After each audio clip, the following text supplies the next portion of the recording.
Bismillahirrahmanirrahim. Assalamualaikum warahmatullahi wabarakatuh. Selamat pagi dan salam sejahtera untuk kita semua. Gimana kabarnya hari ini? Ibu harap kalian semua dalam keadaan baik-baik saja, dalam keadaan sehat walafiat, atau mungkin dari teman-teman yang lagi ngerasa gak enak badan atau sedang tidak fit. Semoga cepat diberikan kesembuhan oleh Allah Subhanahu wa taala. Amin. Amin ya rabbal alamin. Nah, sudah siap untuk memulai pembelajaran pada pagi hari ini? Jika sudah siap, jangan lupa dipersiapkan bukunya, buku pengelolaan bisnis retail, dipersiapkan buku tulisnya juga, alat tulisnya juga. Itu menandakan bahwa kalian itu sudah siap untuk belajar pada pagi hari ini. Nah, di pengelolaan bisnis retail kali ini kita akan belajar mengulang lagi atau mereview lagi pemadatan materi di bab 2 ini mengenai manajemen bisnis retail. Sebelumnya, pembelajaran kemarin kita sudah melakukan review bab 1 mengenai bisnis retail. Apa itu bisnis retail? Nah, sebelum kita beranjak lebih jauh, adapun kompetensi dasar pada pembelajaran hari ini. Yang pertama, mengklasifikasikan bisnis retail. Yang kedua, mengidentifikasi produk yang dijual dalam bisnis retail. Dan yang ketiga, ada mengklasifikasikan teknik pemasaran. Adapun tujuan pembelajaran pada pagi hari ini, peserta didik diharapkan mampu mengklasifikasikan bisnis retail dengan benar. Yang kedua, peserta didik mampu mengidentifikasi produk yang dijual dalam bisnis retail. Dan yang terakhir, peserta didik mampu mengklasifikasikan teknik pemasaran. Nah, sebelum Ibu bantu teman-teman untuk merecall lebih dalam mengenai manajemen bisnis retail, Ibu akan sedikit memberikan gambaran terlebih dahulu sebagai awalan ya, bahwa ternyata dalam menjalankan bisnis retail, modal dan sumber daya itu dianggap menjadi faktor yang sangat penting dalam penentu keberlangsungan bisnis. Namun, dengan seiring pesatnya persaingan dan perkembangan teknologi, saat ini sangat diperlukan strategi untuk mempertahankan bisnis. Sebagai contoh, dengan melakukan strategi pemasaran yang andal serta efektif agar perusahaan itu mampu berkembang yang nantinya akan mendatangkan omset bagi perusahaan itu sendiri. Sebenarnya ada beberapa banyak cara yang harus dilakukan oleh perusahaan. Sebagai contoh nih, meningkatkan kualitas produk, promosi dan branding, memberikan layanan terbaik, serta adanya pemanfaatan pemasaran digital atau pemasaran online. Nah, selain meningkatkan strategi pemasaran, ada apa saja sih yang harus dilakukan oleh para retail dalam meningkatkan penjualannya? Lalu, bagaimana program-program serta keuntungan yang didapat dari strategi yang dijalankan retail? Nah, untuk menjawab pertanyaan-pertanyaan tersebut, mari kita belajar lebih dalam mengenai manajemen bisnis retail. Di materi yang pertama ini, kita akan mereview lagi materi mengenai klasifikasi bisnis retail. Masih ingat ya, bahwa klasifikasi bisnis retail dibagi menjadi 4. Yang pertama ada skala usaha, di mana skala usaha sendiri dibagi menjadi 2, yaitu retail besar dan retail kecil. Retail besar itu merupakan suatu bisnis retail yang menyediakan satu atau berbagai jenis barang kepada pelanggan dalam suatu toko besar. Nah, retail besar ini juga memiliki fasilitas menjamin nih, dari segi kenyamanan, mulai dari interior, eksterior, hingga pelayanannya. Yang kedua ada retail kecil. Retail kecil ini usahanya itu lebih kecil ketimbang dari retail besar. Ragam dari produknya pun tidak sebanyak retail besar. Contohnya itu seperti kios, warung, serta depot. Nah, klasifikasi yang kedua berdasarkan tipe kepemilikan. Tipe kepemilikan itu dibagi menjadi 3. Yang pertama ada independent retail firm, yang kedua ada waralaba, yang ketiga ada corporate chain. Yang pertama mengenai independent retail firm, di mana bahwa outlet pengecer yang dimiliki dan dikelola secara independen tanpa adanya afiliasi atau penggabungan. Nah, contohnya ini seperti toko sendiri, warung, kios yang terletak di pasar regional. Nah, yang kedua ini mengenai waralaba atau franchising, di mana franchising ini merupakan kontrak kerjasama antara perusahaan induk dengan independent business person atau franchise. Kemudian di mana pihak franchise ini kemudian akan membayar fee dan sekian persen keuntungan kepada franchisor atau induk dari perusahaan itu. Nah, yang ketiga ada corporate chain, di mana bisnis retail ini dipegang oleh beberapa grup individu atau kelompok pemenang saham, Grup dapat terdiri atas dua atau lebih jenis bisnis yang saling berkaitan. Sebagai contohnya itu Matahari Group, Robinson Group, dan Ramayana Group. Nah, klasifikasi yang ketiga kita akan belajar mengenai jenis pelayanan. Bahwa ternyata jenis pelayanan dibagi menjadi 3 lagi nih. Yang pertama ada full service store. Full service store ini pihak pengecer menyediakan berbagai jenis pelayanan jasa. Sebagai contoh ada pembayaran secara kredit, ada pengiriman langsung, pembungkusan, instalasi, serta perbaikan. Jadi seperti department store. Yang kedua itu limited service store, di mana jenis ini biasanya ditemukan untuk retail yang menjual produk atau barang yang membutuhkan bantuan dari pelayanan toko, terutama apabila konsumen ini ingin mencoba produk barang atau yang akan dibelinya.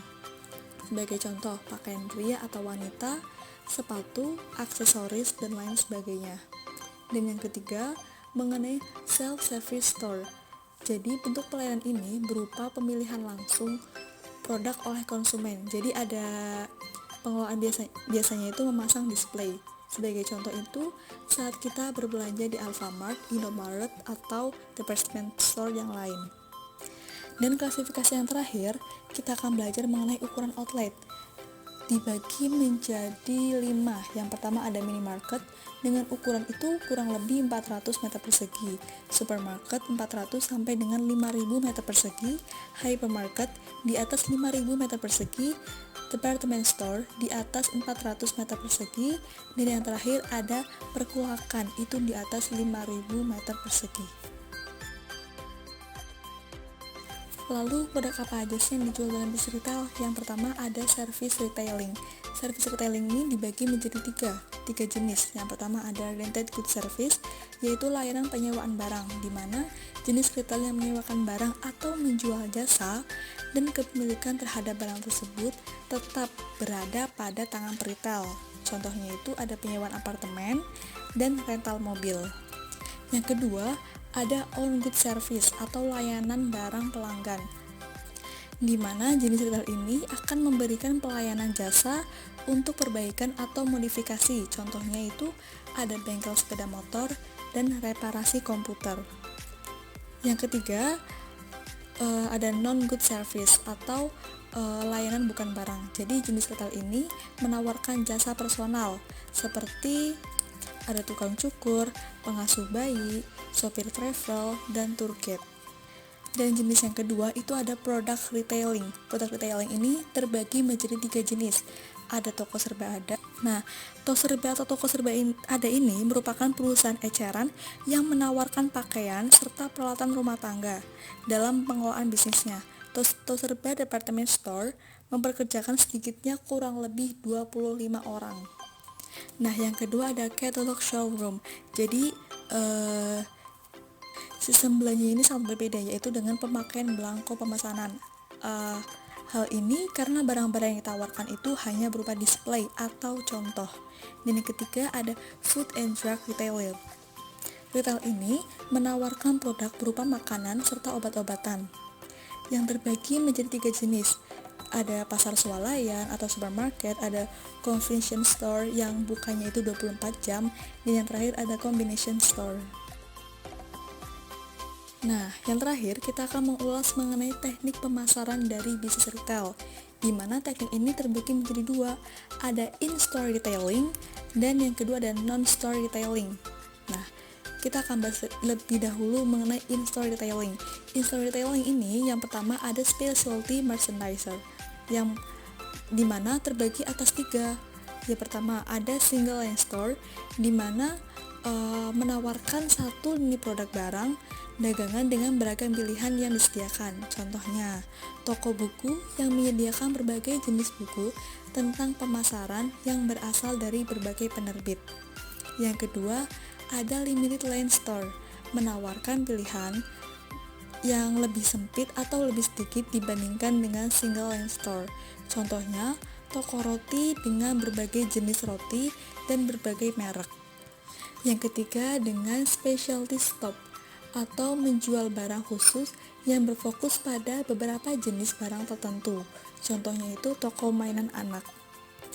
Nah, teknik yang kedua dengan general merchandiser, di mana General merchandiser ini terbagi atas 3 lagi. Yang pertama ada general store. General store ini merupakan toko departemen yang menjual barang kebutuhan pokok. Contohnya itu toko kelontongan. Yang kedua ada variety store, di mana menyediakan beragam kategori barang dagangan tetapi dengan pilihan yang terbatas. Misalnya toko yang menjual berbagai jenis susu, baik susu bayi, anak maupun dewasa serta lansia. Kemudian yang ketiga, ada department store, toko yang besar dan terbagi ke dalam beberapa bagian departemen dan menawarkan berbagai macam produk. Contohnya Matahari serta Ramayana Department Store. Teknik yang ketiga ada mass merchandiser. Ada banyak banget yang sudah kalian ketahui juga. Yang pertama ini sebenarnya ada 7, tapi ini ibu akan menjelaskan 3. Ada supermarket, ada superstore, dan ada katalog showroom. Nah, sekarang kita masuk ke non-store retailing, di mana non-store retailing ini terbagi menjadi 2, hanya menjadi 2. Yang pertama ada penjualan langsung dan penjualan tidak langsung. Kita akan belajar lebih dahulu mengenai penjualan langsung nih.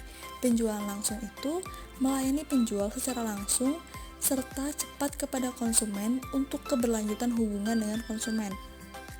Jenisnya ini, yang pertama ada penjualan satu-satu, di mana wiraniaga ini mengunjungi dan mencoba menjual kepada seorang pembeli potensial, contohnya marketer di mall. Nah, yang kedua, ada penjualan satu ke banyak. Nah, seorang wiraniaga datang ke rumah calon konsumen yang mengundang teman serta tetangganya, di mana wiraniaga ini kemudian akan mendemonstrasikan produk yang dibawa serta menerima pesanan. Contohnya ini mendatangi suatu kantor dan menawarkan ke seluruh karyawan. Dan jenis yang ketiga yaitu penjualan bertingkat, di mana perusahaan merekrut usahawan independen sebagai distributor yang kemudian menjual produk tersebut ke distributor lainnya.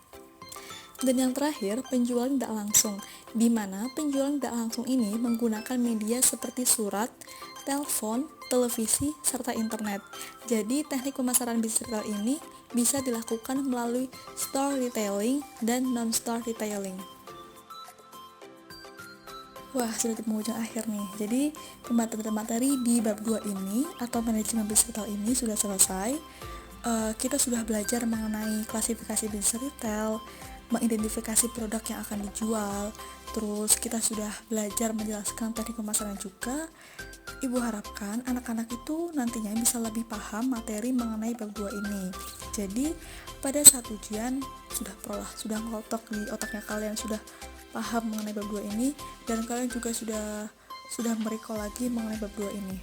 Nah, apabila ada yang ingin ditanyakan, bisa ditanyakan di grup WhatsApp, kita diskusikan bersama-sama, kita cari jalan dari pertanyaan tersebut. Nah, Ibu cukupkan saja. Mohon maaf apabila ada salah-salah kata. Terima kasih. Wassalamualaikum warahmatullahi wabarakatuh.